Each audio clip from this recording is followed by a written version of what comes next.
வணக்கம் blessed walk விசுவாசிகளே. நீங்கள் இப்போது பயமாகவும் குழப்பமாகவும் உணர்கிறீர்களா? அப்படியானால் கவனமாக கேளுங்கள்.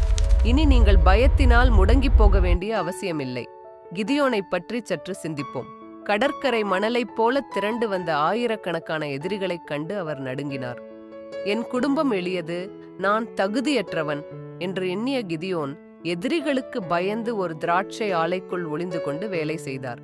அவர் பயந்து ஒளிந்திருந்த அந்த இடத்திற்கே தேவன் வந்து அவரை பார்த்து சொன்னார், பராக்கிரமசாலியே, கர்த்தர் உன்னோடு இருக்கிறார். நியாயாதிபதிகள் 6:12. ஆம், உங்கள் வெற்றி உங்கள் பலத்தால் அல்ல, தேவன் உங்களோடு இருப்பதாலேயே கிடைக்கிறது. உங்கள் சூழ்நிலையை பார்த்து உங்களை நீங்களே எடை போடாதீர்கள். உங்கள் பலவீனம் தேவனுக்கு ஒரு தடை அல்ல. கிதியோனின் கையில் இருந்தது வெறும் 300 பேர்தான். ஆனால் தேவன் அவரோடு இருந்ததால் ஒரு மாபெரும் இராணுவமே தூளானது. எதிரிகளின் எண்ணிக்கை முக்கியமல்ல, உங்களுக்குள் இருக்கும் தேவன் எவ்வளவு பெரியவர் என்பதுதான் முக்கியம். நீங்கள் பயப்படுவதை நிறுத்திவிட்டு விசுவாசிக்கத் தொடங்கினால் இன்று உங்கள் தடைகள் உடைய போகிறது. வேதாகமம் ஏசாயா 41:10 சொல்கிறது, நீ பயப்படாதே, நான் உன்னுடனே இருக்கிறேன். திகையாதே, நான் உன் தேவன்.